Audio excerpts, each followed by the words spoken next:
കോൺഗ്രസ് നേതാവായിരുന്ന വി.കെ. രാജഗോപാലിനെ അനുസ്മരിച്ചു. ദേവികുളങ്ങര ഗോവിന്ദമുട്ടത്താണ് അനുസ്മരണം സംഘടിപ്പിച്ചത്. DCC president B. ബാബുപ്രസാദ് ഉദ്ഘാടനം ചെയ്തു. കോൺഗ്രസ് നേതാവായിരുന്ന വി.കെ. രാജഗോപാലിന്റെ 1ാം ചരമവാർഷികമാണ് ആചരിച്ചത്. ഇതോടനുബന്ധിച്ച് പുഷ്പാർച്ചന, അനുസ്മരണ സമ്മേളനം, ചികിത്സാ സഹായ വിതരണം എന്നിവയും നടത്തി. ഗോവിന്ദമുട്ടം വെളുത്തേടത്ത് വീട്ടിൽ നടന്ന ചടങ്ങ് DCC പ്രസിഡന്റ് ബി. ബാബുപ്രസാദ് ഉദ്ഘാടനം ചെയ്തു. രണ്ടായി പാർട്ടി പിളർന്നിരിക്കുന്നു.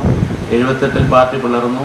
അത് കഴിഞ്ഞ് തുണ്ടറിച്ചാട്ടന്റെ നേതൃത്വത്തിൽ അദ്ദേഹം DCC പ്രസിഡന്റ് MLA-യുമാണ്. മറുഭാഗത്ത് ബഹുമാനായ ശ്രീ തച്ചടി പ്രഭാകരന്റെ നേതൃത്വത്തിൽ ഒരു വിഭാഗം, അങ്ങനെ 2 വിഭാഗമായി കോൺഗ്രസ് ഇവിടെ നിൽക്കുമ്പോൾ മുതുകുളം പഞ്ചായത്തിലെ കോൺഗ്രസിന്റെ I വിഭാഗത്തിൽപ്പെട്ടവരൊക്കെ KPCC അംഗം അഡ്വക്കേറ്റ് യു മുഹമ്മദ് അധ്യക്ഷത വഹിച്ചു.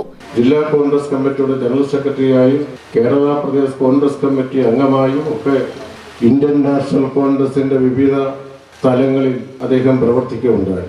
മധ്യ തിരുവിതാംകൂറിൽ പത്രത്തൊഴിലാളി യൂണിയൻ INUC-ക്ക് ഒരു സംവിധാനം ഒരുക്കിയത് രാജഗോപാൽ ചേട്ടന്റെ ശക്തമായ നേതൃത്വത്തിലൂടെയാണ്. KPCC രാഷ്ട്രീയകാര്യ സമിതി അംഗം advocate Johnson Abraham, panchayat president Pavananathan, advocate K Gopinathan, advocate E Sameer, N Ravi, S Rajendran, Biju David, Susheela Vishwambharan, E Sreedevi, K Pushpadas, CA Sadiq, M Vijayamohan, Gayathri Thampan എന്നിവർ പങ്കെടുത്തു. News bureau, Kayamkulam.